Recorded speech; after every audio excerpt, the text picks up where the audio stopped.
आज का जो प्रसंग है वो एक ऐसे व्यक्ति के विषय में है जिसने ना तो पहले कभी बाबा के बारे में सुना था, ना ही वो बाबा के विषय में कुछ जानता था। हाँ, ये हो सकता है कि उसका पूर्व जन्म का कोई बाबा के साथ कनेक्शन हो तो अलग बात है, लेकिन किस प्रकार से बाबा ने उस व्यक्ति की मदद की और वो किस तरह से बाबा से आकर मिला, यह आज के प्रसंग में आपको बताता हूँ। श्रद्धा और सबरी परिवार के सभी सदस्यों को मेरा नमस्कार। इस कार्यक्रम के दौरान हमने कुछ चित्र इस्तेमाल किए हैं। वो चित्र हम नहीं जानते किसने खींचे, किसने बनाए, लेकिन हम बाबा से प्रार्थना करेंगे कि वो उन सभी पर और उनके परिवार पर अपनी कृपा और आशीर्वाद बनाए रखें, और साथ ही साथ श्रद्धा और सबरी का जो हमारा परिवार है, जो धीरे धीरे बड़ा हो रहा है, उसका भी मार्गदर्शन करते रहें। तो एक समय की बात है, बाबा द्वारका माई में बैठे हुए थे और भक्त उनके दर्शन के लिए आए हुए थे।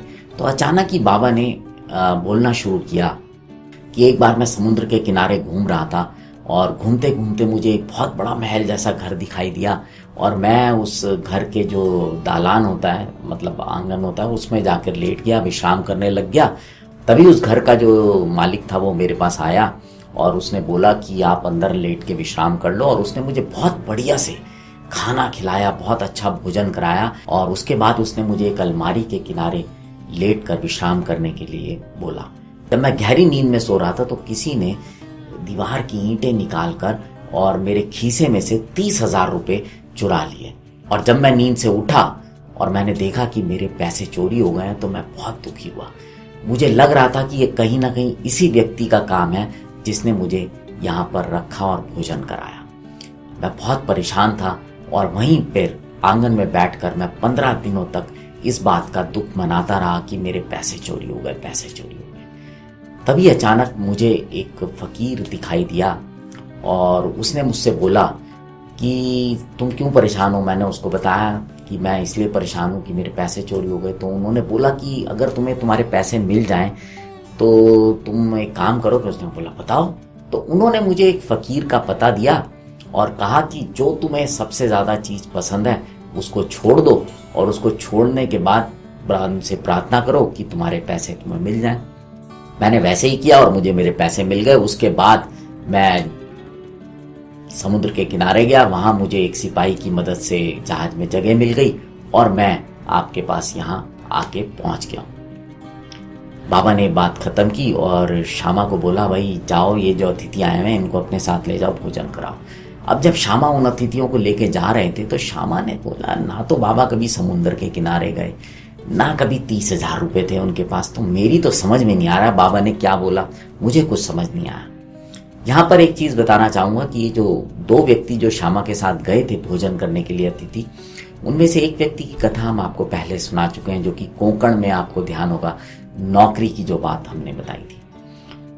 और जो दूसरे व्यक्ति हैं जिनकी ये बात हो रही है, जब उन्होंने श्यामा की बात सुनी तो उन्होंने बोला कि ये बिल्कुल सत्य है और ये मेरी कहानी है। और फिर उन्होंने बताना शुरू किया कि मेरे घर में एक रसोइया था जो कि 35 साल से बहुत ही ईमानदारी से घर पे काम कर रहा था। पता नहीं उसकी बुद्धि कैसे भ्रष्ट हुई, एक दिन उसने इसी तरह से जो है अलमारी से घर में सेंग लगाकर पैसे चुराए, और मैं इस चोरी से बहुत दुखी था। और जब मैं दुखी था तो मुझे एक फकीर के वेश में एक व्यक्ति मिले और उन्होंने मुझसे कहा कि अगर तुम्हारा खोया हुआ धन मिल जाए तो तुम ये फकीर के पास शिरडी चले जाना और वहाँ उनके दर्शन करना, लेकिन जब तक तुम्हारे पैसे नहीं मिलते तब तक तुम कोई अपना प्रिय भोजन जो है वो छोड़ दो। और मैंने चावल खाने छोड़ दिए थे।